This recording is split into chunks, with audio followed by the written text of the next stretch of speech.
ça s'appelle le corbeau.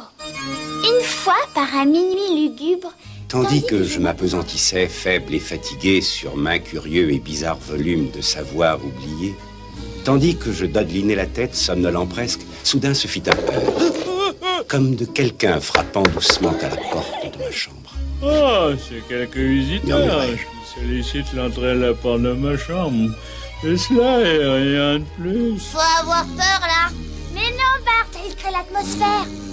Ah, distinctement, je me souviens que c'était en le glacial décembre, et chaque tison mourant isolé ouvrageait son spectre sur le sol. Ardemment, je souhaitais le jour. Vainement, j'avais cherché d'emprunter à mes livres un sursis au chagrin. Au chagrin de la Lénore perdue. Oh, Lénore! De la rare et rayonnante jeune fille que les anges nomment Lénore. Pour elle ici, non, jamais plus. Et de la soie, l'incertain et triste bruissement, chaque rideau purpural me traversait, m'emplissait de fantastiques terreurs jamais ressenties encore. Si bien que pour calmer le battement de mon cœur, je répétais: C'est quelques visiteurs qui sollicitent l'entrée à la porte de ma chambre, c'est cela et rien de plus. Mon âme se fit subitement plus forte, et n'hésitant davantage, Monsieur! dis-je, Ou madame, j'implore véritablement votre pardon, mais le fait est que je somnolais et vous vîntes si doucement frapper, et si faiblement vous vîntes heurter à la porte que j'étais à peine sûr de vous avoir entendu. ici j'ouvris grande la porte. T'as intérêt à ce que ça me foute la trouille, hein. Les ténèbres et rien de plus. C'est tout. Les ténèbres et rien de plus. Attends. Bah, il s'est pas foulé. Rentrant dans la chambre, toute l'âme en feu, j'entendis bientôt un heurt, en quelque sorte plus fort qu'auparavant. Oh, sûrement. Dis-je. Sûrement c'est quelque chose à la persienne de ma fenêtre. Voyons donc ce qu'il y a et explorons ce mystère.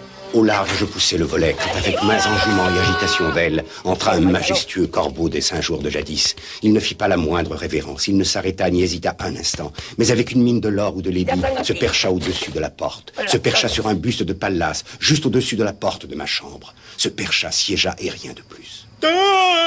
Quoique ta crête soit chenue et rase, non, Dis-je. tu n'es pas pour sûr un poltron spectral, lugubre et ancien corbeau errant loin du rivage de la nuit. Dis-moi quel est ton nom seigneurial au rivage plutonien de la nuit. Le corbeau dit: Va te faire shampouiner. Bart, ça suffit. Il a dit.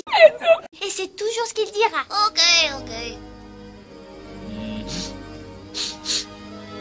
L'air, me semblait-il, devint alors plus dense, parfumé selon un encensoir invisible, Oh, saloperie d'encensoir. balancé par les séraphins dont le pied dans sa chute tintait sur l'étoffe du parterre. Misérable! M'écriai-je. Ton Dieu t'a prêté, il t'a envoyé par ses anges le répit, le Népenthes dans ta mémoire de Lénore.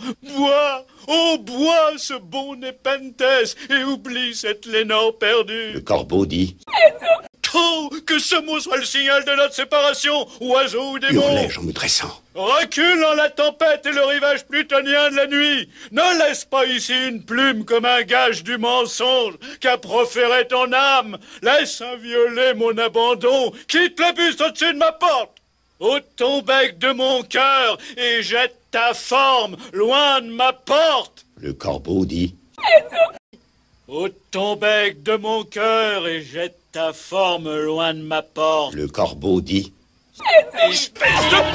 Oh, ici, mon petit corbeau. Oh, fiche le camp maintenant. Va-t'en. Non.